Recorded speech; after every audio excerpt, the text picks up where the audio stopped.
Chapter 1. The ancient, overloaded Chevy station wagon lumbered through the streets. Daniel looked out the car window to inspect his new hometown, Reseda, California. It didn't look like Newark. In fact, nothing about California reminded Daniel of New Jersey. He wondered how long it would be before Reseda became familiar, before these streets became his. He tried to convince himself that Reseda was special. Everything here would be special. He was leaving the ordinary behind. After all, he thought, anything could happen in California. His thoughts were interrupted by the nervous chatter of his mother, Lucille. "Just imagine, Danny, a pool. Our new apartment building has a swimming pool." "Yeah, Mom," he said to her. "You told me about that already, and about the palm trees." 2. He was skeptical. Every new home he'd ever had was supposed to be better than the one before it. He couldn't remember one that actually had been. South Seas Apartments. Doesn't that sound romantic? The rental agent said it was charming. "Mom," Danny said evenly, "you know that charming really means small and run down." Suddenly, even California began to seem ordinary. He didn't like that. "Okay, first a left, then a right after the school. I wonder if that will be your school. Then 2 more blocks, and on the right." Daniel's eyes followed the instructions. "Look at that, Dan. Would you look?" The paint was blistered and peeling on the pink stucco arch that proclaimed South Seas Apartments. They drove through the entryway and came to a stop at the building entrance. Slowly, Daniel climbed out of the car and began unpacking their things from the car's roof. First to come off was his own bicycle. "Hey, Dan, isn't this great?" Lucille pointed upwards. "Know what that means?" Reluctantly, his eyes flicked up to view 4 tall, unkempt palm trees by the doorway. "Yeah," he answered. "Besides earthquakes, I've got to watch out for falling coconuts now. Wise guy, I'll tell you what it means. No more Newark winters." It wasn't so much that California was bad, just that it was different. His enthusiasm couldn't match his mother's. "I like winters," he protested. "You like sore throats? You like frozen toes?" "I don't like smog."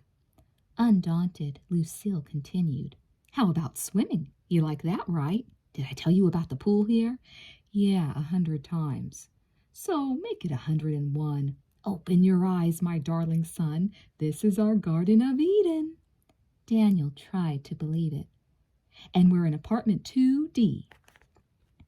With that, Lucille picked up 2 suitcases and headed for their apartment.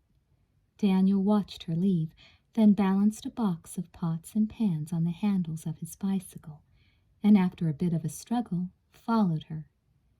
When he got to the courtyard door, he realized he could not free a hand to open it. His feet, however, were available for the job.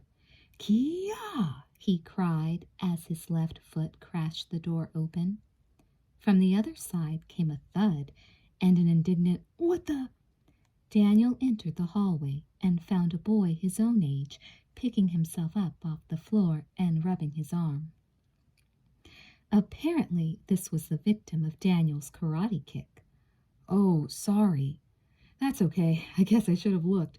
You the new people in 2D? "Yeah. Freddie Fernandez, 1A. Daniel LaRusso, glad to meet you." "Here, let me help you," offered Freddie. Daniel accepted gladly as Freddie took the pots and pans and led the way across the courtyard. "Where are you from?" "New Jersey." "Wow, what are you doing here?" "My mom got a great job with a company out here, Rocket Computers." He thought of the brochure they'd sent and mimicked the motto, "Flight to the Future." "Never heard of it," said Freddie. "It's up and coming," Daniel explained, and then realized he'd made a pun. They both laughed. As they turned a corner, the pool came into view. Daniel's worst expectations were realized. It was small, half empty, and had an unhealthy green hue. A deflated rubber swan floated listlessly in the murky liquid. Daniel hoped his mother had not noticed the pool. He was afraid she would be disappointed, and she'd had such high hopes for it. Next to the pool sat an old woman doing a crossword puzzle.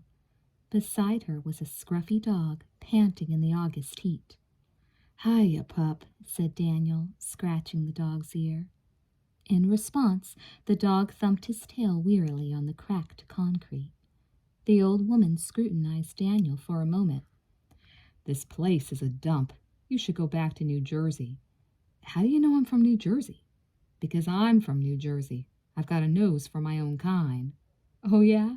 Where are you from in New Jersey?" Daniel challenged her. "Parsippany, and I never should have left. My Uncle Louis is from Parsippany." Interested, the woman said, "Louis Fontini?" "Louis LaRusso." "Never heard of him," she declared, turning back to her crossword puzzle. Freddie and Daniel continued to Daniel's apartment. "She's missing a few screws," Freddie explained. She's all right," Daniel defended her. He had a nose for his own kind, too. "Hey," said Freddie, "when you came through that door back there, you kicked it pretty hard. Was that karate? Do you know karate?" Yeah." Daniel thought of the dingy gym at the Y where he'd had 8 karate classes. Freddie was so impressed that it didn't seem likely he knew anything about karate. A little knowledge could carry Danny a long way. So Daniel thought. "Been doing it long?" asked Freddie. "A while," he responded evasively. "Ever use it?" Daniel remembered the door he just opened. "Sure, a couple of times." "Bet you can really kick some butts, huh?" Daniel shrugged modestly. "I'd like to learn some of that. Maybe you could teach me sometime, huh?" Daniel nodded. They came to the door marked 2D. Freddie balanced the carton of pots and pans on Daniel's bicycle handlebars again and asked what he had planned for the next day. "Nothing. We're having a party. Some kids from our school. At the beach tomorrow. Sort of adios to summer since school starts the day after. Want to come too?" "Sure." "Great. I'll come get you in the morning." Freddie turned and left. As Daniel opened the door, he began feeling optimistic. Maybe this really would be a special place. Adios, Newark. Hello, California. Chapter 2. "Not a word about the pool, please," Daniel's mother said as he stepped into the apartment, looking for a place to park his bike and put the pots and pans. "I'll call the apartment manager first thing in the morning to fix it," she continued. "I promise you we will have a pool." "That's okay, Mom," Daniel reassured her. "Say, did you tell that lady downstairs where we were from?" "Yeah. Doesn't she remind you of Aunt Tessie?" "More like Uncle Louis," said Daniel, unpacking kitchen utensils. "Remember that mangy dog of his? What was his name? Old Ben? He always stayed near Uncle Louis." "Sure," she said. "You know, I really think we're going to like it here. I never felt so positive about anything in my life.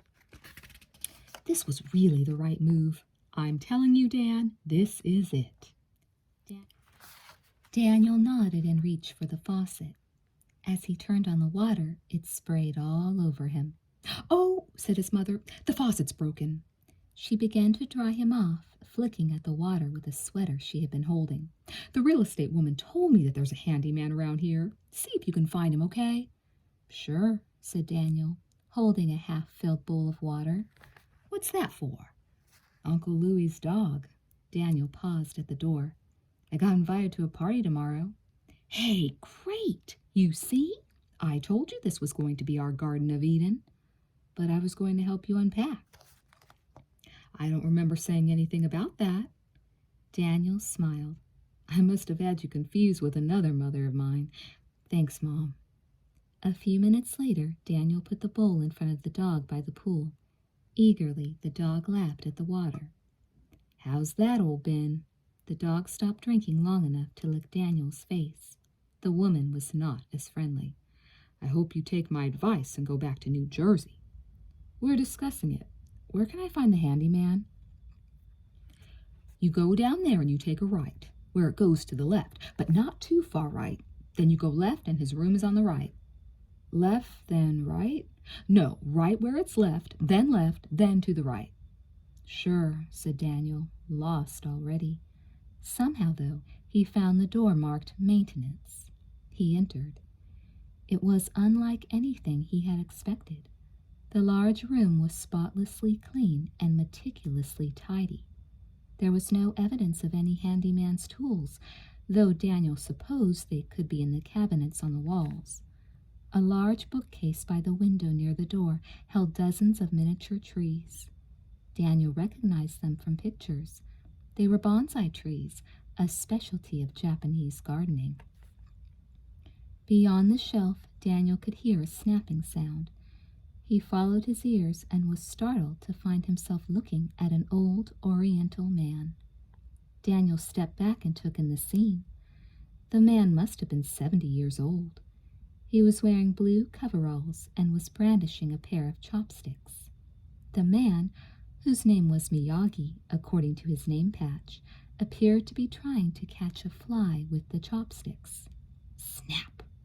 Daniel found his voice. Are you the maintenance man? Hi. Hello, are you the maintenance man? Hi. Hi to you. Are you? Then Daniel remembered that hi is Japanese for yes.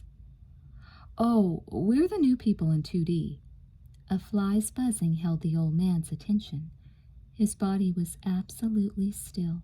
His eyes followed the noise, the only movement in his serene face. Our faucet's broken. The man's attention was riveted to the fly. He did not seem to have heard Daniel. Daniel tried again. Can you come fix it? Hi. Daniel watched, perplexed. Suddenly, the man's arm shot out. Snap! The arm was withdrawn. The fly continued to buzz. The eyes continued to follow the noise.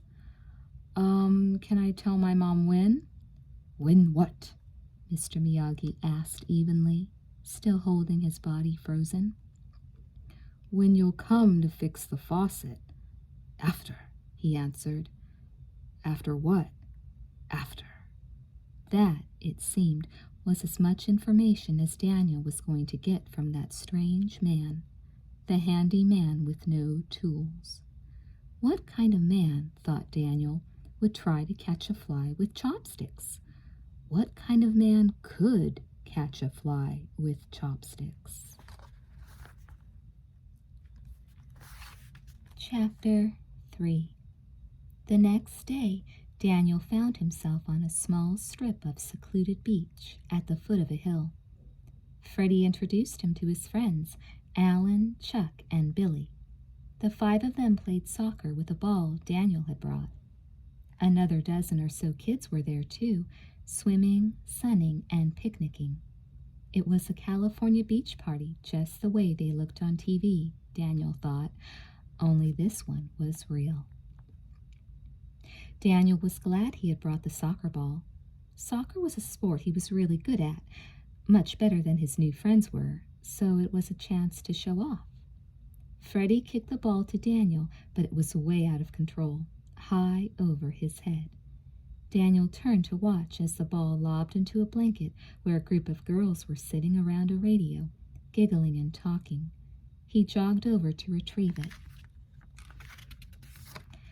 There, sitting on the blanket, was the most gorgeous girl Daniel had ever seen in all of his 15.5 years.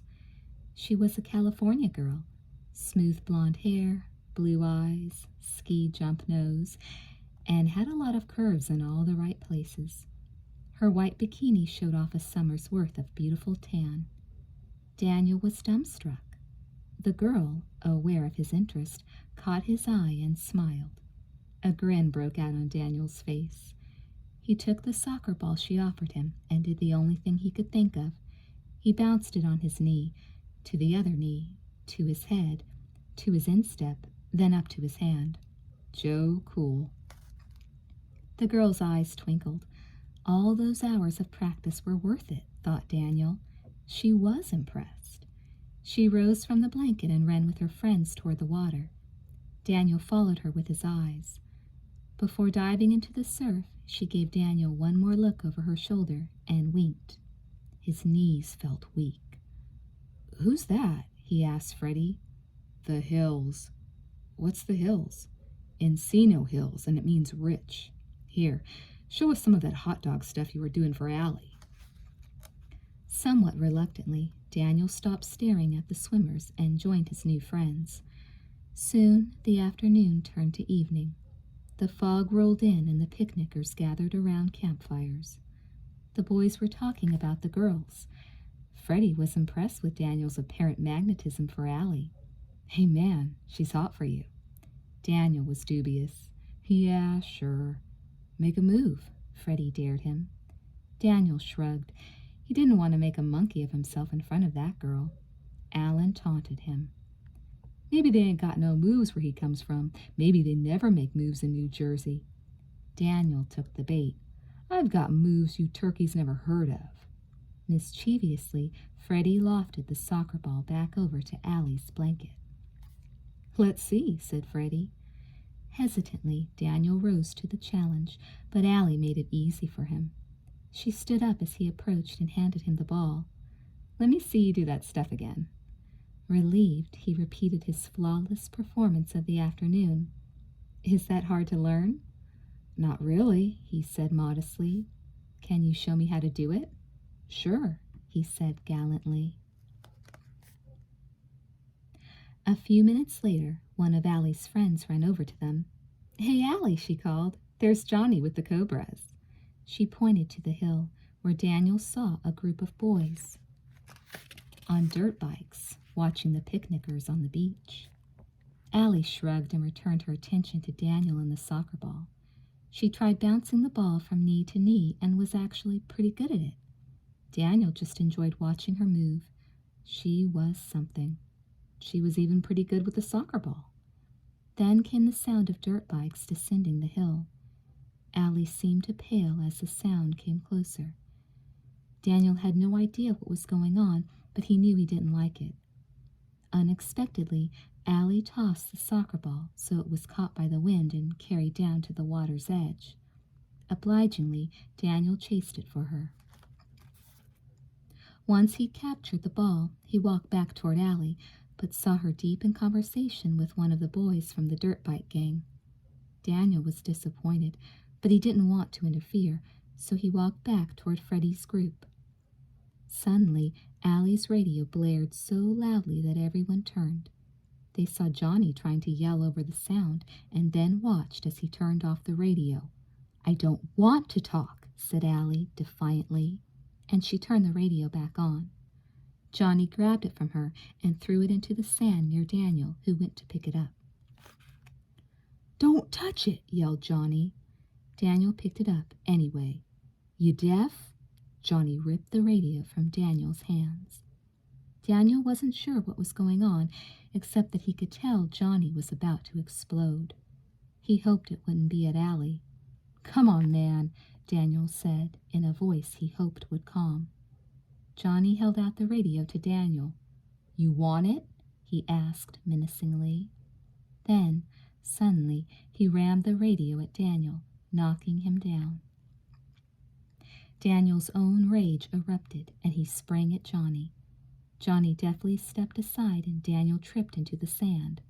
"Stop it!" cried Allie, in vain. Once again, Daniel charged at Johnny, but this time Johnny didn't step aside. As Daniel neared him, Johnny's leg shot out and caught him in the chest, throwing him to the ground and knocking the wind out of him. All the kids on the beach gathered around Johnny and Daniel. "Get up!" they yelled at Daniel. Slowly, he pulled himself up, shaking his head to clear his vision. "How about it, hero?" jeered Johnny. "Had enough?" For a second, Daniel didn't move. Then, without warning, he lunged at Johnny, swinging wildly as he came. One of his punches connected with Johnny's nose, and a small trickle of blood appeared. Johnny stepped back, surprised. "Now we're even, right?" Daniel said hopefully. Johnny stared at Daniel. As their eyes measured each other, Johnny's body moved, cat-like, into a karate stance, knees flexed, arms raised, one to defend, one to attack. "No, mercy," said Johnny. "Stop it!" Allie tried again. "You started it, Allie," said Johnny. "Now I have to finish it. All I wanted to do was talk." His voice was cold. "No, mercy," chanted Johnny's friends. Daniel's dwindling cheering section was Freddie. "Karate him," he called. "Drop him now." It was over in a few seconds. Johnny's lightning speed karate kicks downed Daniel, and he could barely stumble to his feet. Johnny and his gang mounted their dirt bikes and rode away. Soon a trail of dust was all that was left of them, except the pain. Chuck turned to Freddie with disgust. "You sure pick cool people to be friends with." "Hey, man," said Freddie, "give me a break. He told me he knew karate." They turned and left the beach. Allie came up to Daniel. "Are you okay? Leave me alone." "Let me help you," she said kindly, but Daniel didn't want kindness. He'd been humiliated, and that hurt in a place kindness couldn't reach. "I just want to be alone." And he was. Daniel had never been so alone in his life. Chapter 4. The oversized aviator's reflecting sunglasses did the trick. They completely covered Daniel's black eye. He checked in the mirror one more time. Satisfied, he walked into the kitchen for breakfast. His mother was busy at the stove. She heard Daniel walk in and turned to him. "Oh, now don't we look California?" "Yeah. How was the party?" "Okay." "Just okay? It must have been more than okay. I didn't hear you come in. Any friend material?" Hastily, Daniel poured himself a glass of orange juice and answered, "Some. I've got to go. Eat first." "Thanks, but I'm not hungry." "I didn't ask if you were hungry. You'll need the get up and go you get from a good breakfast so you can be charming and wow those Valley girls on your first day of school." "Sure. See you, Mom." Daniel headed for the door, but he hadn't fooled her. "Daniel," she said, "take off the glasses." "Why?" "Because I asked you to." "Hey, Mom, it's the California look," he tried. "Take 'em off. I want to see those baby brown eyes." "Mom," he protested, "now." His mother slammed her hand on the counter. The plates danced with her anger. Slowly, Daniel removed the glasses to reveal his eye, swollen and purple. "Oh, Daniel, what happened?" Daniel wanted to tell her something she could believe. She had enough worries of her own, and he didn't want her to have to worry about him, too. "I hit a curb with my bike, then the curb hit me. I guess it was really mad, huh?" he joked feebly. "Can you see okay? Do you want to stay home?" "It looks lots worse than it feels, really, Mom. Don't worry. Now I've got to get to school." He kissed her on the cheek gingerly, put his glasses back on, and walked to the door. "It's okay, really, Mom." The last thing he saw as he walked out was his mother's worried face. The first day of school was a maze of loneliness for Daniel. Everybody seemed to belong there except him. Several times he was sure people were talking about him, but it seemed impossible that he was already the talk of the school. Daniel tried to concentrate on his schedule, the school map, and his teachers' names. The only thing he really wanted to do was get to soccer tryouts. He needed to do something he was really good at. At 2:30, he changed into his gym shorts, jogged to the soccer field, and began dribbling the soccer ball along with 50 other hopefuls for the soccer team. "Hey, Karate Kid!" Daniel turned to see Freddie and Chuck jogging around the field. "Let's see them moves," taunted Freddie. Chuck smirked. "The only move he knows is how to get beat. Right, Karate Kid? You want him to teach you how to lose, Freddie?" "Nah, I already know that one." Daniel closed his ears to the comments and concentrated on his dribbling until one of the cheerleaders came and tapped him on the shoulder. It was Allie. He turned in surprise and smiled, but as he turned, she saw his eye and her face fell. "Don't worry," he reassured her. "It looks worse than it feels." "I hope so. It looks terrible," she said as she examined it more closely. Daniel was pleased by her attention. "Listen," she continued, "I never got a chance to thank you." "It was nothing. Sorry about the radio." "You should have let the dope have it. I'm more sorry about your eye." "But it wasn't his radio." "You're right. It wasn't," said Allie, admiring Daniel's chivalry. Daniel's knees began to go weak again. He wondered what it was about this girl that made him melt and say dumb things. "Now, isn't that something?" he said. "What?" "We think alike. We agree that it wasn't his radio." Allie glowed happily. "Want to see something else we do alike? Watch this," she said. Allie picked up the soccer ball. She bounced it on her knee, to her other knee, to her head, and almost to her instep. Daniel caught the ball for her before it went out of control. "Well, almost alike," she said, blushing. "That's terrific." But Daniel was interrupted by an insistent whistle and an officious cry. "Cheerleaders, over here, now!" "I've got to go." "Hey, what's your name?" Allie stopped and turned. "Allie Mills, Allie with an I." She smiled at him one more time and rushed off, almost bumping into Johnny.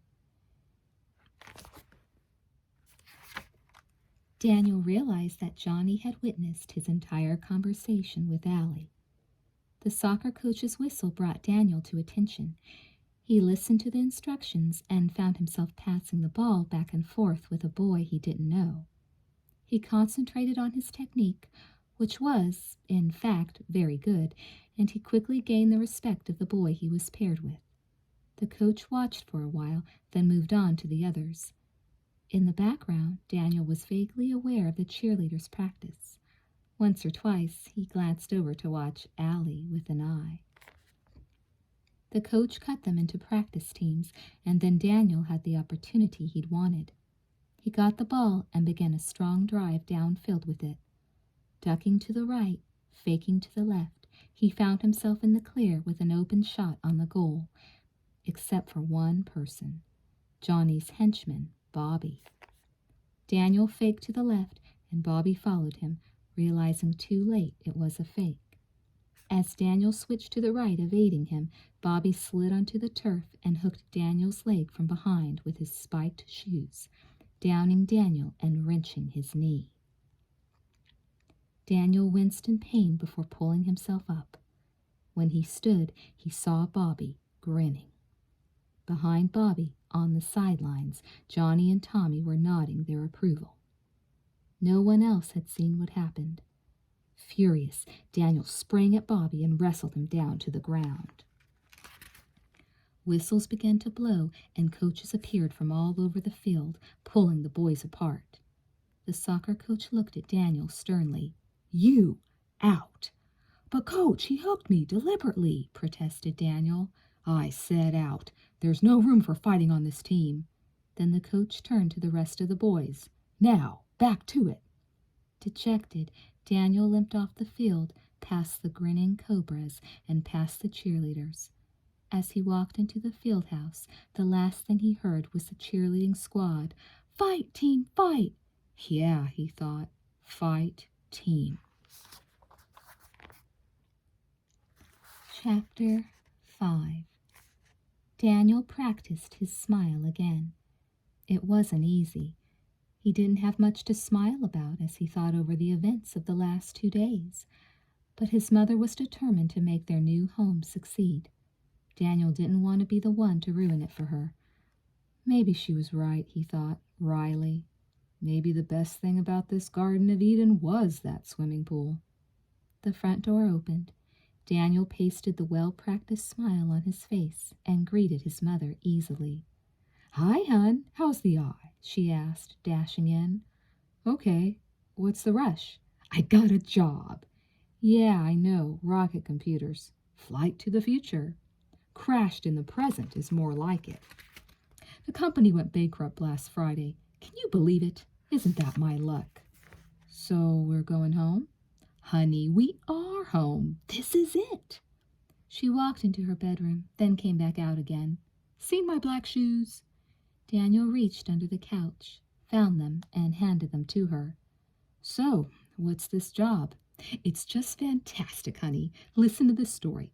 I walked out of the former Rocket Computer offices, feeling pretty low, as you can imagine, and a woman comes flying out of this restaurant, the Orient Express. Isn't that cute? Yelling about how she's going to quit. Right behind her, a guy is yelling, "You can't quit, you're fired." It's 1 minute to noon, people are coming in for lunch, and I'm the #1 applicant. I got the job. What a story, huh? Daniel couldn't hide his disappointment. So after going to school, all those night classes about computers, you're going to be a waitress? Hostess, if you please. Big difference. Yes, Daniel, there is. But it's only temporary anyway. It'll feed us until something better comes along. Daniel wanted to change the subject. He did have some good news, after all. I started driver's ed at school. I got my learner's permit. That's nice, his mother said, distracted. She held up a pair of earrings to her lobes. Do these go? Sure. Listen, if I get enough practice in, I can get my license on my birthday. How do I look? Daniel pasted the smile back on his face. This time, however, the insincerity showed through. Great, he said dully. Hun, there's stuff in the fridge for dinner. See you later. With that, she hurriedly pecked Daniel on the cheek and dashed out the door. He retreated to the corner of the sofa and his not-so-happy thoughts about the Garden of Eden. The door opened again. His mother stuck her head in and said, How's Friday afternoon? For what? Driving lessons. Daniel beamed at his mother and then watched her leave. After dinner, Daniel took out his karate book. He was glad he'd brought it from Newark. He thought that perhaps if he followed a careful regimen, he could get as good at karate as Johnny and then feed him some of his own medicine. However, it didn't take long to figure out that the few lessons back in Newark and the book could not replace experience with a really good teacher. The movements and strategies simply could not be conveyed in a book. Well, it was all he had, and it was better than nothing. For perhaps the 25th time, Daniel wondered why he had ever told Freddie he knew karate. Now he'd have to learn it for real to get back Freddie's friendship and to get back his own self-respect. With renewed determination, he turned to his book. Carefully, he read the section on front snap kicks. He found that if he held the wall with one hand and the book with the other, he could read and follow the instructions. Somehow, though, it lacked Bruce Lee's fluid movement. Daniel persisted, setting a goal for himself of 100 kicks each side. As he got to 57, there was a knock at the door. When he opened it, there was the handyman, Mr. Miyagi, holding a wrench and bowing. I come to fix faucet. Daniel let him enter and then returned to his front snap kicks. From the sink, Mr. Miyagi watched. You study karate? He asked. Yeah, answered Daniel, unbalanced. Oh, very good. Learned from book? Sure, and a few months of lessons at the YMCA in Newark. Mr. Miyagi turned back to the faucet. Daniel tried to continue his regimen. He switched from one leg to the other. He was even more awkward with that one. From the kitchen, Mr. Miyagi asked, What happened to I? I fell off my bike. Mr. Miyagi came out of the kitchen, nodding that the faucet was fixed. And not hurt hands? He asked. Daniel looked at his hands, and then at the old man in amazement. Funny that a stranger should notice it, and not his mother. Daniel thought he was beginning to know how a fly might feel, pinioned between chopsticks.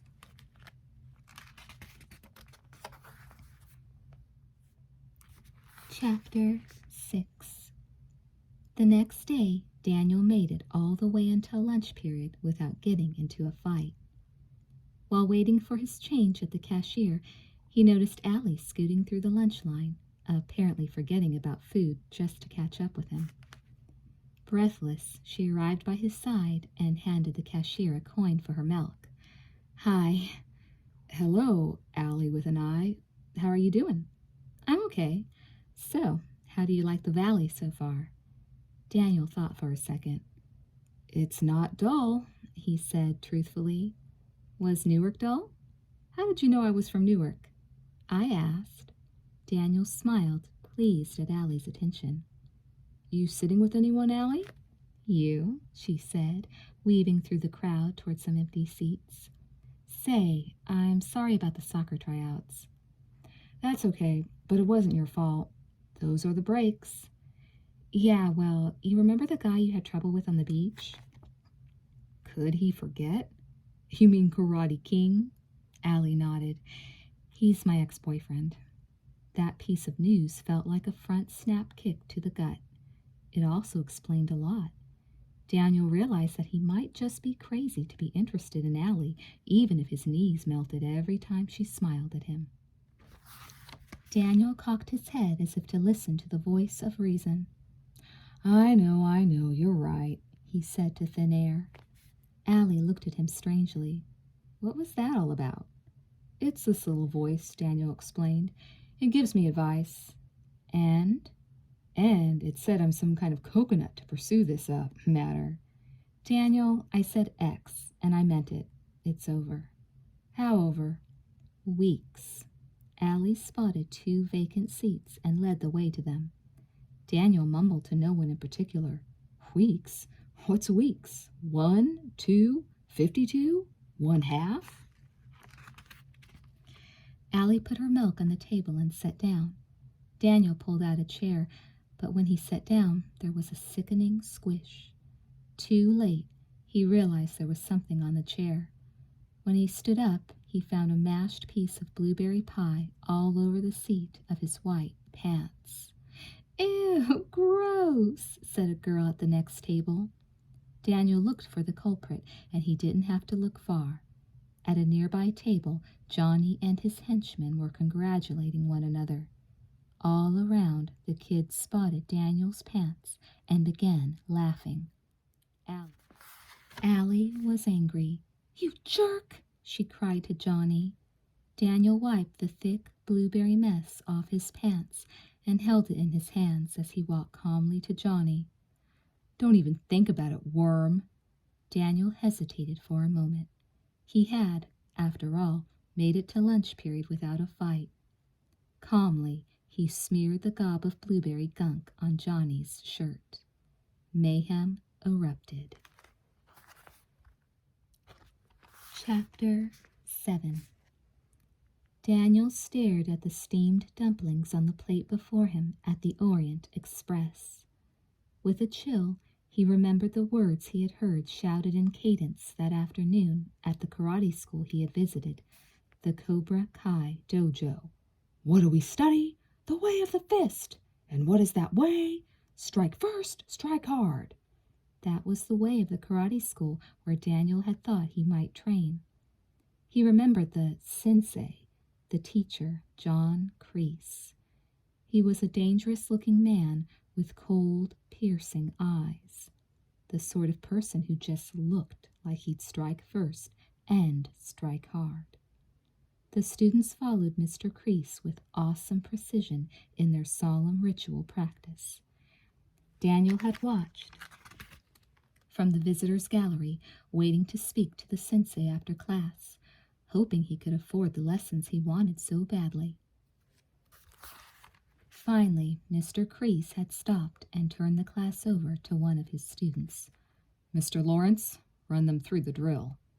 A black belt leapt from the line of students, snapping his heels and arms together smartly, coming to attention.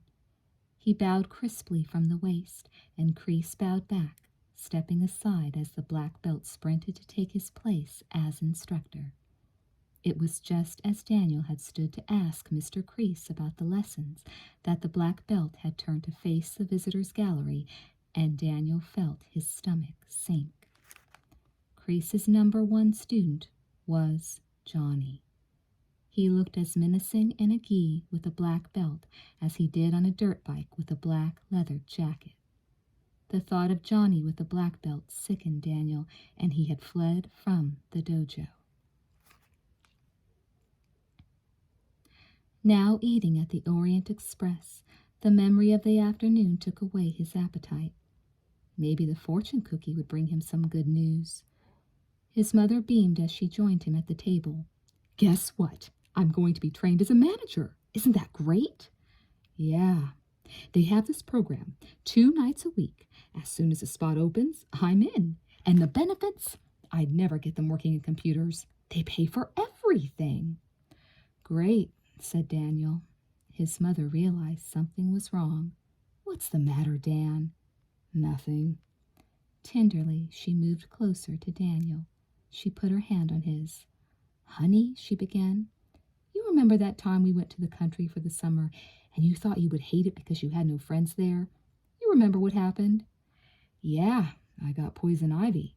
"Yes, but you ended up meeting Kevin and Ken, who became your best friends in the world, and the 3 of you didn't want to come home. You've got to give it a try, Daniel. It's not easy, but we're not quitters, you and me, are we?" "I guess not." Daniel shrugged and smiled wanly. "And what's with the girl situation, huh? What about these Valley girls?" "They're okay." "Just okay? To me, it looks like the whole world went blonde. You got an eye for anybody?" Daniel shrugged again, but the beginnings of a smile around the corners of his mouth gave him away. "Cute?" she asked. "Not cute exactly, but—" At that moment, the manager called her to get to work. Reluctantly, she got up. "Tell me about it later, please. I love you, Daniel. Be careful on your way home." She kissed Daniel goodbye, but his thoughts were still on her earlier question. Not exactly cute, really, he thought. No, Allie was more like beyond cute. With that resolved, he finished his dumplings and left to ride home. On an isolated stretch of road, Daniel heard the sound he had been dreading, the sound of dirt bikes. Solemnly, and with the same precision Daniel had seen at the dojo that afternoon, Johnny and the Cobras surrounded Daniel with their dirt bikes. Inch by inch, as they rode down the road, they forced his bicycle toward the edge of the pavement. "I'm sorry about the pie, okay?" said Daniel, pleading. Johnny's answer was to force Daniel closer to the edge. "I don't want to fight." Johnny just stared at him. "Please." Silently, Johnny brushed Daniel's bicycle to the limit, and then he pulled away. Daniel tumbled down the embankment, and his bike followed him, clattering through the brush. The last Daniel saw of Johnny that night was the tail light of his dirt bike receding in the darkness.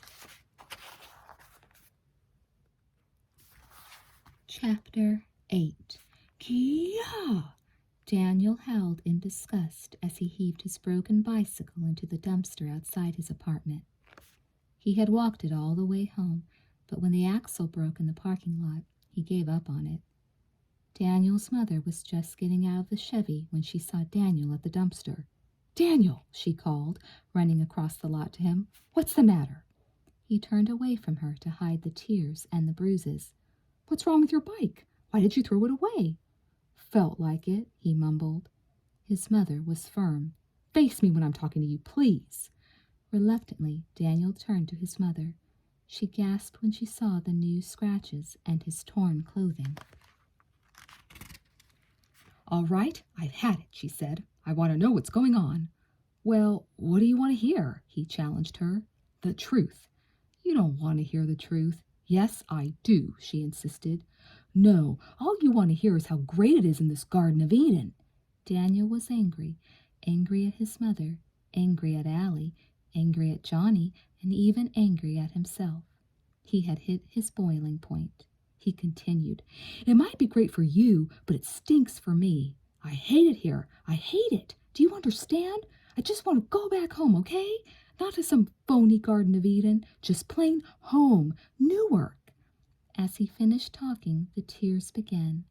real ones. He turned away from Lucille. Gently, Lucille reached for him, turning him towards her. She used her handkerchief to clean the scratches on his forehead. I can't help if you won't tell me, she invited. I've got to take karate. You took karate. I mean at a dojo, a real school, not the YMCA. Daniel, fighting won't solve anything. Neither will palm trees, he retorted. That's not fair. Daniel's anger at his mother erupted. Like moving here was fair without even asking me how I felt about it? Right? That was fair? You're right. I should have asked. I'm sorry. I'm sorry doesn't help, Ma. I want to go home. I don't understand the rules here. You know, hun, I'm not so sure I understand them myself.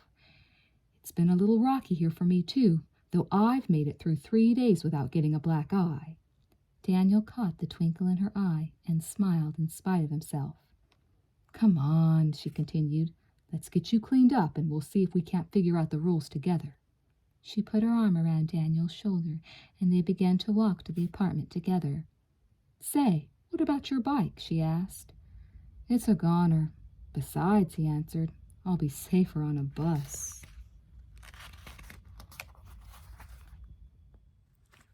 Chapter 9. It couldn't be, but it was. Daniel found his bicycle, good as new, standing outside the front door when he got home from school one afternoon.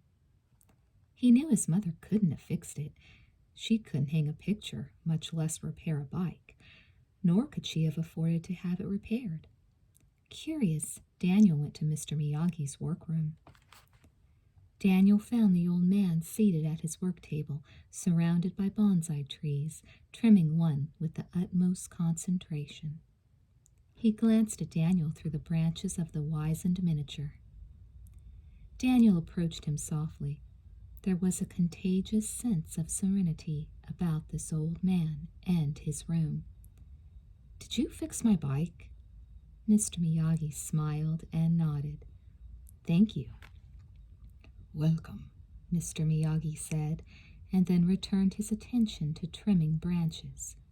Daniel watched, frankly curious. Are these real? He asked. Hi. How'd they get so small? Mr. Miyagi answered proudly. I train, clip here, tie there. Bonsai grows. Where'd you learn how? Japan? Okinawa. That's my country. It is a small island, southwest of main islands of Japan, halfway to China. Did you learn this kind of gardening in a school there? Daniel asked, as he touched the soft needles of the miniature pine. No, my father. He taught me. He was a gardener? Fisherman. It seemed odd to Daniel that a fisherman could learn such an incredible skill and pass it on to his son. Yet there it was. They're really beautiful, he remarked. You like to try it? Thanks, but I'd just mess it up. Close eyes, said Mr. Miyagi quietly. Daniel hesitated, but there was something reassuring in Mr. Miyagi's face. He shut his eyes. Now concentrate. Think only of a tree. Make it a perfect picture. Every detail down to last leaf. Wipe mind clean of everything but tree. Nothing exists in whole world but tree. Just tree. He saw it. It stood, a cypress, on a cliff by an ocean, beaten and shaped by the harsh wind and salt air. Its branches withstood the environment and reached bravely for nourishment and survival. It was lonely and beautiful. You got it? Daniel nodded. Open eyes. Remember picture? Yes. Mr. Miyagi pushed a small bushy pine tree to him and placed the clippers in Daniel's hand. Make like picture, he said, returning to his own tree. Daniel stared at the tree in front of him, overwhelmed by the task. Mr. Miyagi sensed his awe and smiled. Trust the picture. But how do I know if my picture is the right one? If it comes from inside you, it's always the right one. It seemed so simple. Could it be true? Tentatively, Daniel snipped at the tree, and again he looked at Mr. Miyagi for approval. When he nodded, Daniel turned his full attention to the tree. An hour later, Daniel's mother came into the maintenance room, amused to find her son pruning tiny trees. "Hi," she said, entering the room.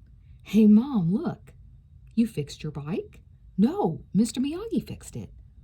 "Oh," she said, turning to him. "Thank you very much. How much do we owe you?" "My pleasure." "Well, thank you." "Welcome." Mr. Miyagi bowed to her. She smiled and bowed awkwardly in return. Then she came over to where Daniel was working. "What are you doing?" "Trimming. How do you like these baby trees?" "Bonsai tree," Mr. Miyagi corrected Daniel. "They are beautiful," she said, admiring them. "Mr. Miyagi learned how to do this in Okinawa. That's where he comes from." "Really? There's something." Mr. Miyagi smiled at her and presented her with a bonsai. "For me? Oh, no, I couldn't." But Mr. Miyagi insisted. "Please, hurt feelings if you don't accept." She was touched by his obvious sincerity and took the tree, thanking him again. Then she turned to Daniel. "Come on, we've got to go. It's getting late and tomorrow's a school day." "I'll be up in half an hour." "No, it's time to go now," she insisted. "Mr. Miyagi, thank you for everything, really."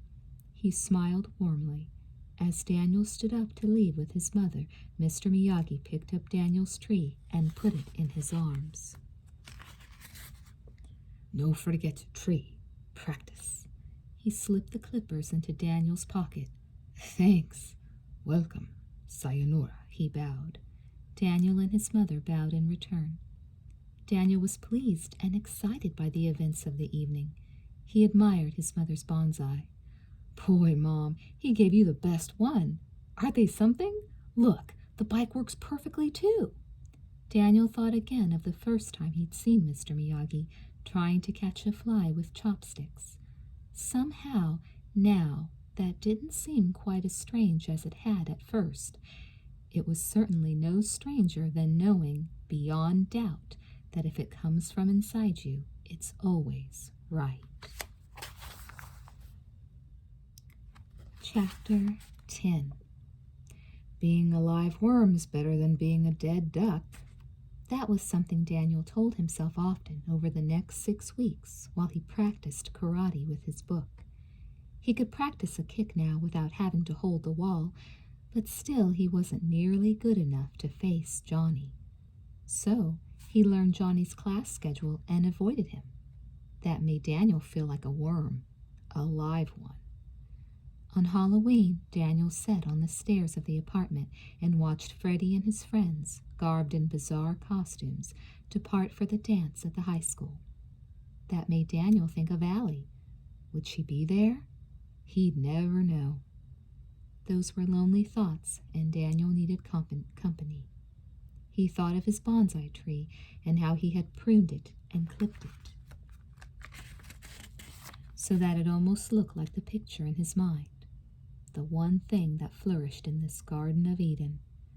On an impulse, Daniel went to look for Mr. Miyagi. He found him in his workroom, carving a small pumpkin with a charming oriental face. "Ah, Daniel-san, hello. Long time no see." "Yeah, well, I've been busy." "Happy Halloween," he said, tossing Daniel a small bag of candy. "How bonsai coming?" "Pretty good." "I passed by high school. Big doings going on. Not going?" "No," Daniel answered. "How come?" "Don't feel like it." "Daniel-san, you too much by yourself. It's no good." "I'm not by myself. I'm with you." Mr. Miyagi nodded in understanding, but then said, "To make honey, young bee need young flower, not old prune." Daniel laughed. "I don't have a costume anyway." "If you had costume, would you go?" Remember those bike accidents?" "Hi." "They weren't accidents. So, unless I go as the Invisible Man, I'm better off staying here." "No can make invisible, but can shroud you in curtain of mystery. Sometimes handyman very handy, Daniel-san. Mr. Miyagi was up and rummaging in his back room. Less than an hour later, a shower entered the high school gym where the dance was in progress. Mr. Miyagi had fashioned a costume for Daniel out of aluminum piping, a shower head, and flowered curtain so that Daniel was completely covered. Through a crack in the curtain, he looked around the crowded gym until he saw Allie dressed as a harem girl. The costume showed off some of her best features. Carefully, Daniel maneuvered the shower to her side, quickly opened the curtain, enveloped her, and closed the curtain. Allie was startled, but smiled when she recognized her captor. "Want to dance?" he asked, putting his arms around her waist. "I never danced with a shower before," she said, putting her arms around his neck. "Well, don't you think it's time to test the water?" he joked. Allie nodded, smiling. "Where have you been hiding? I haven't seen you for weeks." "I've been busy." "I'm glad you got unbusy," Allie said. "Me too." Daniel looked into Allie's eyes, then pulled her softly toward his racing heart. She looked up at him and tilted her head. Gently, he leaned toward her, and they kissed, and kissed again. Together, they realized it was getting very steamy in the shower. "Want to go outside?" Allie asked. Daniel nodded, and they began the awkward journey, moving a crowded shower outside, laughing and peeking through the curtain to navigate. Before they got to the door, however, some joker lobbed a raw egg over Daniel's shower curtain. It landed on Daniel's head and dribbled down his face and ears. Allie laughed, and so did Daniel, in spite of himself. "What a time to need a shower," he said. "Look, I've got to get cleaned up. I'll be back in a few minutes. Don't go making a splash with anyone else while I'm gone, okay?" "No sweat. You're the only shower in my life. You're the mainstream to me. Compared to you, all the other guys are just drips," Allie assured him. Daniel felt happy all the way from his head to his toes as he walked to the boys' locker room. He was glowing. How could anything ever go wrong now that he had a neat girl like Allie on his side? Chapter 11. It seemed like such a good idea at the time that Daniel just couldn't resist it. If only it had turned out the way he'd hoped. It began as he was cleaning the egg off himself in the shower room, still protected by the anonymity of his own shower curtain, when he heard Johnny and Bobby talking. "You ready?" Bobby asked. "In a minute," answered Johnny. "I'll get the guys," said Bobby, walking out, leaving Daniel alone in the bathroom with Johnny, who was in a stall. Telltale puffs of smoke emerged at the top of the stall. Daniel checked and saw they were alone. He would have walked out himself, glad to escape conflict with Johnny, if he hadn't had the bright idea. He spotted a hose at the utility sink nearest the stall where Johnny sat smoking. Within seconds, he had the hose strung over the light fixtures and pointed directly above Johnny's head. Daniel hesitated for a moment before turning on the water. He considered the possibility that this was a dumb idea, but then he rejected it, confident he could escape unidentified. Revenge was his. He turned the cold water on hard, stood still long enough to hear Johnny's shout, and then ran like crazy, right into the arms of the Cobras, who were returning to the bathroom for a smoke. Daniel didn't waste a second. He broke loose from Bobby's grasp and headed for the gym. He could hear Johnny yelling after him, "Stop that creep!" With all the Cobras chasing after him, including a soaking wet Johnny, Daniel tore through the crowd in the gym, past an astonished Allie. He glanced over his shoulder just before going through the door. The last thing he saw was Allie, sticking out her beautiful leg to trip Johnny. What a girl, Daniel thought, shedding his shower costume as he went. He knew his only hope for safety was to get over the chain-link fence at the far end of the athletic field. If he could do that, he'd be able to get home. If he couldn't, well, He didn't want to think about it. He ran across the empty field. The fence was closer now, but he was winded and tired. At last he reached the fence and scrambled up it, struggling to reach the top. But before he could pull himself over, Johnny grabbed him from behind and pulled him to the ground. He landed on the turf with a thud and found himself surrounded by cobras. Daniel made one last desperate attempt to break away, dodging under Johnny's grasp and kicking at his tormentors. But Johnny's knee landed square in his chest and ended all hope of escape. Daniel crumpled to the ground, sitting with his back to the fence. Johnny stood in front of him, soaking wet. He put his hands on his hips and spoke, icy with anger. "You couldn't leave well enough alone, could you, you little twerp, and now you're going to pay for it." Daniel had the sickening feeling that Aviator's glasses weren't going to hide the damage this time. The cobras uncoiled and struck at him, pushing him against the fence. Johnny led the pack with his vicious kicks, and soon Daniel was flat on the ground. "Get him up," said Johnny gruffly. "Come on, man," Bobby said. "He's had it. Leave him alone." In his haze, Daniel realized that Johnny had not heard Bobby. Robot-like, Johnny stood in front of Daniel and spoke. "A man faces you, he is your enemy. An enemy deserves no mercy. Get him up." Daniel recognized the tone of the recitation at the Cobra Kai dojo. He was too beat to be terrified. He only hoped it wouldn't last long.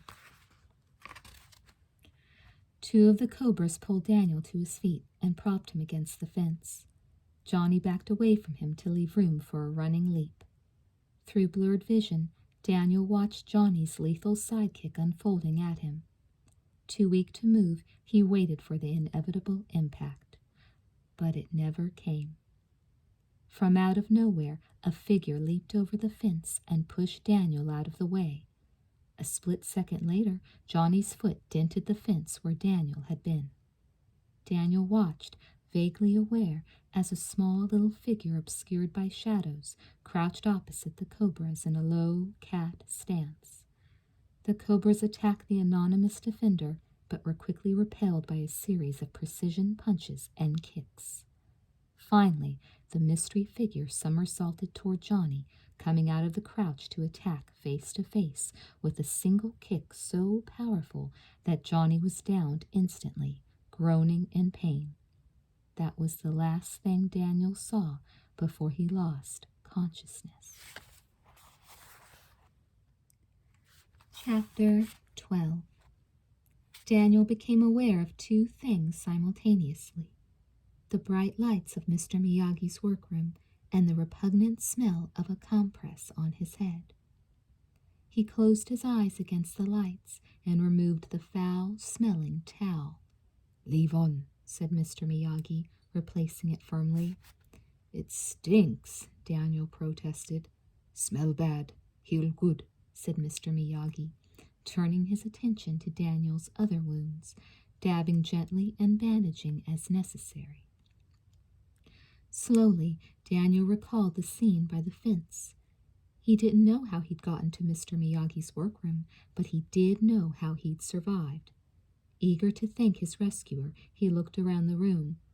"Where's the other guy?" Mr. Miyagi continued his work.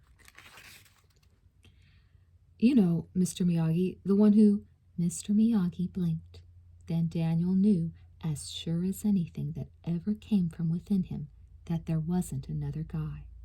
That Mr. Miyagi was the mystery figure who had saved him by the fence. "You?" Daniel said in awe.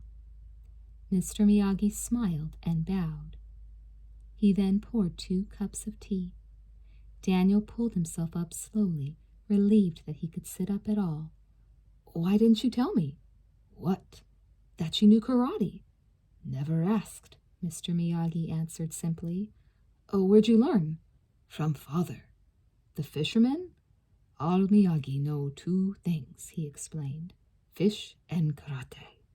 Karate come from Okinawa. As a matter of fact, Daniel-san, Miyagi ancestors bring from China in 16th century. Then it was called te. Te mean hand. Later, Fancy Pants uncle call it karate. Empty hand. No weapon, see? I thought it came from Buddhist temples and stuff. You watch too much TV. He removed the compress, rinsed it, and replaced it on Daniel's head. Have you ever taught anyone karate? Daniel asked. No have, son. Would you teach someone? Depend. On what? Reason. How do you like revenge for a reason? Daniel challenged. Daniel's son, Mr. Miyagi spoke firmly. If man look for revenge with karate, best he start by digging 2 graves. At least I would have company, Daniel said wryly. Fighting always last answer to problem. Daniel wished it were as simple as this old man seemed to think. Fighting was the one thing he didn't want to do, but he didn't seem to have any choice in the matter. No offense, Mr. Miyagi, but I don't think you understand the problem. Oh, yes, understand perfect. Friends karate students, right? Yeah, problem is attitude. No, Mr. Miyagi, the problem is that I get my butt kicked every time I look at those guys. Yes, because boys learn wrong attitude. Karate used for defense. That's not what they're taught. I can see that. No such thing as bad student, only bad teacher. Teacher say, student do. Right, Mr. Miyagi, said Daniel sarcastically. That's the solution then. I'll just tool over to their school and straighten out the sensei. Now you use head for something beside target, Daniel-san. Good. More tea? Daniel nodded. I was only kidding. Getting my butt kicked by Johnny is one thing, but getting it kicked by his teacher, Kreese, is another. He'd kill me. Get killed anyway. Mr. Miyagi had a way of getting right to the point. Would you come with me? Mr. Miyagi shook his head vigorously. No can do. Hey, you said it was a good idea. For you, yes. For me, number 1 rule is no like to get involved. But you're already involved, said Daniel, and he could see that Mr. Miyagi knew he was right. So sorry, he said, returning to his tea. Well, thanks for nothing. I didn't have enough trouble before. Now I've got to carry your weight, too. If you had let those guys beat me, it would be over. Now they're going to want revenge, and all you can say is, so sorry? Well, so am I. Daniel stalked out of the workroom. Halfway down the hallway, Daniel heard Mr. Miyagi call him. He turned. Okay, I go too. A feeling of relief swept over Daniel. He smiled and thanked Mr. Miyagi. Then another thought occurred to him. Say, Mr. Miyagi, what belt do you have? Mr. Miyagi looked at his waist and tugged at his belt. Canvas, he said. You like? Daniel was surprised that Mr. Miyagi could have misunderstood the question. Sure, it's a nice belt, but J.C. Penney, $3.98, he said proudly. No, Mr. Miyagi, I mean it's great, but Daniel-san, in Okinawa, belt mean don't need rope to hold up pants. Karate here, in head, he pointed, not here, in belt. Understand? Daniel nodded. Good night, Daniel-san. Good night, Mr. Miyagi. Slowly, Daniel made his way back to his apartment, thinking about Mr. Miyagi. This man who seemed to be able to turn his world upside down with a few words. He had much to learn, he knew. He wondered if he could learn it from Mr. Miyagi.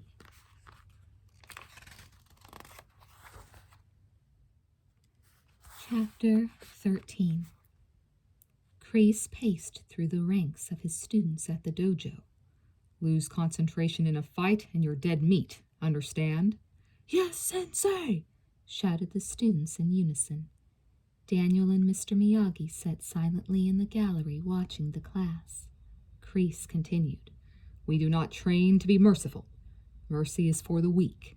Here, or on the street, or in competition, if a man confronts you, he is your enemy. An enemy deserves no mercy. A chill ran down Daniel's spine as he recalled the last time he'd heard those words. The students paired for combat practice, and, For the first time since he'd arrived in California, Daniel had an opportunity to observe a karate match without being an unwilling participant. There was an awesome beauty in the grace and speed of the motions, but even with hand and foot protectors, it was a rough game. One of the students was downed by another and was in obvious pain. Kreese was not sympathetic. "Get up," he said coldly. "Pain purifies. The mind is master." The boy gasped for breath, trying to pull himself up. To Daniel, he didn't appear purified, merely petrified. "Say it," commanded Kreese. Weakly, the boy repeated Kreese's phrase. "Louder! Pain purifies. The mind is master," he shouted. Kreese nodded and ordered the injured boy to do 100 sit-ups. The boy dragged himself to the sit-up board and began the task. It was at this point that Johnny spotted Daniel and Mr. Miyagi in the gallery. Kreese observed Johnny's distraction and said, sarcastically, "Lose concentration and you're dead meat, Mr. Lawrence." Johnny leaned forward and whispered to Kreese. The sensei's hard eyes focused on Daniel and Mr. Miyagi. Daniel was unnerved by his look and began to stand up. "Let's go," he whispered to Mr. Miyagi, but the old man's hand rested gently on his knee, staying him. Kreese walked to the edge of the gallery and stood before Mr. Miyagi, towering over him. "I understand you jumped on my student last night." "Think you got facts mixed up," Mr. Miyagi replied, evenly. "You calling my boy a liar, not calling anyone name," said Miyagi. "What are you here for, old man?" Kreese. "Ask to leave boy alone." "What's the matter?" Kreese sneered. "He can't take care of his own problems. 1-to-1 problem, yes. 4-to-1 problem, too much to ask anyone." Kreese laughed. "That's what's bothering you? The odds? We can fix that. Feel like a match, Mr. Lawrence?" "Anytime, Sensei." Johnny snapped to attention. Daniel felt the burn of Kreese's stare as he eyed him. Somehow he managed to keep his face still and hide the terror he felt in the presence of this man and his deadly students. "Roberts," commanded Kreese. "Get a McGee. We'll have a match. That better, old man?" "No." "Well," he said sarcastically, "what more can we do to accommodate you? Room service?" "No more fighting."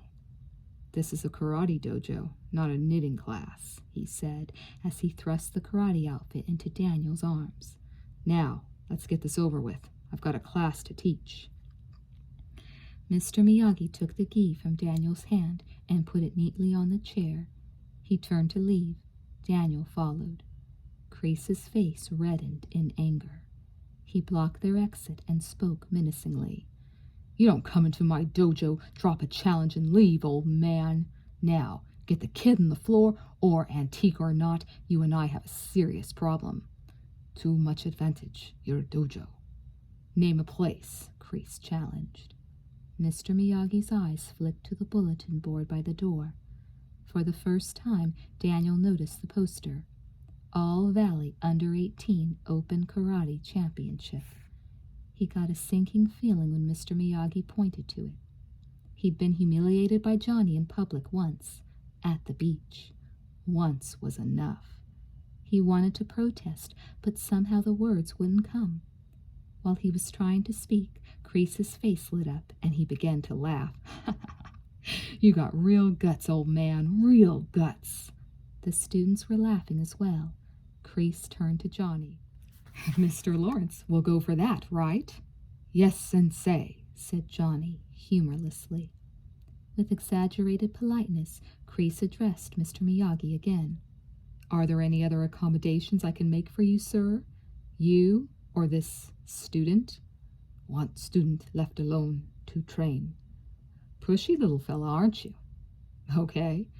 No one from here lays a hand on the prima donna until the tournament. Got that, men?" "Yes, Sensei," they answered in unison. "But Hear this, old man. If you and the kid don't show at the tournament, it's open season on him. And you." Mr. Miyagi bowed politely and went to the door. Daniel followed close on his heels. When the door closed, Daniel found his voice. "Mr. Miyagi, are you crazy? What did you go and do that for? I'm going to get beat up good this time. You said we were going to find a solution." "Did," Mr. Miyagi said calmly as he proceeded to their truck.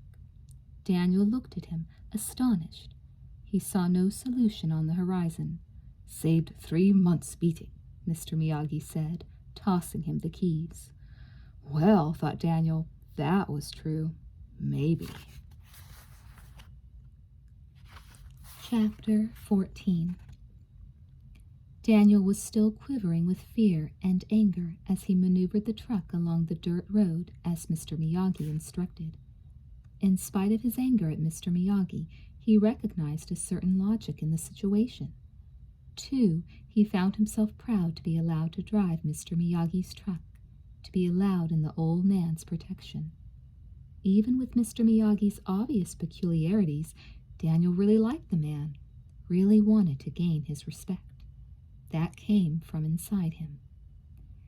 He pulled the truck up in front of an old ramshackle cabin in an abandoned oil rig area. Several old cars sat in the yard. Curious, Daniel got out of the truck with Mr. Miyagi and asked, "Where are we?" "Miyagi's house." Astonished, Daniel laughed. "I didn't know you were in the oil business." Mr. Miyagi ignored the sarcasm. "Not everything is as it seems. What are we doing here?" "Start training," Mr. Miyagi said, walking toward the cabin. So it was as simple as that, thought Daniel. No more hours with a book in one hand and a wall in the other. He had his own sensei, and a rather odd dojo, it seemed. He tried to look around, but it was hard to see his surroundings in the faded light of dusk. Suddenly, however, the yard was bathed in light by a series of spotlights that Mr. Miyagi had turned on. Daniel found himself surrounded by vintage automobiles. There was a 1948 DeSoto, a 1952 Studebaker, a Nash Rambler 1956, even an old Woody station wagon. But the one that caught his eye was the 1950 Chevy convertible. Daniel opened the door and climbed in the driver's seat. Resting his elbow on the window and holding the steering wheel with his right hand, he wondered how the car must have felt to drive. Daniel was so carried away by his fantasy that he didn't notice Mr. Miyagi until he came to the car. Embarrassed, Daniel climbed down and brought himself back to karate. "You really think I can beat Johnny?" "Doesn't matter," said Mr. Miyagi. "Attitude of his teacher is that only important thing is fist. That's stupid, but is a fact of life. You show good fight, win, lose, no matter, you get respect. No more bother." "Yeah, or they'll bury me where I fall." "Either way, problem solved," Mr. Miyagi said, almost too matter-of-factly. Daniel found it an unnerving thought, but Mr. Miyagi continued. "Ready?" "I guess so." "Daniel-san," said Mr. Miyagi sternly, "when you walk on road, if you walk on left side, it's safe. If you walk on right side, safe too. If you walk in middle, sooner or later you get squashed like a grape. Same thing with karate. Either do karate yes or do karate no. Do karate guess so, you looking to get squashed like a grape. Understand?" "Yes," Daniel nodded, as the full meaning sank in. "I'm ready." "Good. First step is sacred deal. I teach karate, that's my part. You learn, that's your part. I say, you do. No question. Deal?" "Deal," thought Daniel, and reached to shake hands with his teacher. For the first time, though, he noticed that Mr. Miyagi was holding a bucket of soapy water, a sponge, and several towels in his hands. Before he knew what was happening, Mr. Miyagi unceremoniously slapped the soapy sponge into Daniel's extended hand. Then he pointed to the cars in the yard and said, "Good. First wash, then wax, like this," making small clockwise circles with his right hand. "Wax on, right. Breathe in, breathe out. Daniel watched, surprised, as he continued. Wax off, left, he said, making counterclockwise circles with his left hand. Breathe in, breathe out. Very important. Breathe in, breathe out. Mr. Miyagi turned and walked into the house before Daniel could ask any questions. For someone who lets his cars get as dirty as these, thought Daniel, he sure is fussy about how they get cleaned. Daniel knew what karate lessons cost in a dojo, and he had wondered how he would pay Mr. Miyagi. It looked like this was Mr. Miyagi's answer. With that, Daniel turned to the Chevy, slapped the sponge onto the fender, and began rubbing back and forth. From behind, Mr. Miyagi reached over to guide Daniel's hand in the prescribed circular motion. Breathe in, out, in, out. 3.5 hours later, Daniel wiped the last excess of wax from the last car. They all shined like new. Proudly, he put the cleaning gear away and went to get Mr. Miyagi for inspection. As he entered the house, though, he saw the old man sitting cross-legged in a meditative position, hands placed on knees, eyes closed, solemn. Embarrassed, Daniel turned to leave, lest he interrupt the ritual. Just as he turned the doorknob, however, he heard a sound. Surprised, he turned. As if on cue, Mr. Miyagi did it again. It was a snore, a very loud one. Daniel left the old man sound asleep. Chapter 15. Snoring, recalled Daniel, as he stood by his locker the next day. He was brought from his recollections by Allie's presence. She was upset when she saw his bruises and turned to walk away. Hey, where are you going? To find King Jerk, she said. This has got to stop. It's been taken care of, Daniel assured her. Oh, sure, I can see that. Listen, Allie, he said, stepping in front of her. You can only make it worse for me. Allie stopped. Come on, he invited. Let's get you to class. He took Allie's hand and turned, spotting the cobras standing behind them. Let's go, he said firmly, walking past Johnny and his friends. As they passed, Tommy sneered and said, Must be take your worm for a walk week. However, no one moved to stop Daniel and Allie. Allie looked at him, surprised. See, we got an agreement. So, what is it? Easy. They promised not to beat up on me anymore, and I promised not to get blood on their clothes. Allie shook her head, laughing. You're unreal. So what am I supposed to do? Weep and moan? Anybody else would. Who'd listen? Allie lifted her head to look straight into his eyes and smiled. That wonderful smile. Me, she said, simply. He felt so close to her. It was almost like at the dance, in the shower costume together. This time, though, instead of kissing her, he spoke. Well, would you like to listen, say on Saturday night? Sure, she said, jotting her address on a piece of paper for him. Bye. Quickly she brushed his lips with hers and turned to go into her classroom. Daniel floated down the hall towards his next class. As he turned the corner, he was brought down to earth by bumping into Johnny. Johnny looked at the paper Allie had given Daniel, still in his hand. Don't push it, punk, said Johnny, trying to grab the paper. Daniel carefully evaded Johnny's grasp, but realized it was going to be a losing battle. Johnny was bigger. Out of the corner of his eye, Daniel spotted one of his teachers. Mr. Harris, he called. Can I talk to you a minute? Johnny's hands obediently went to his side as Mr. Harris turned to the duo, looking a little puzzled.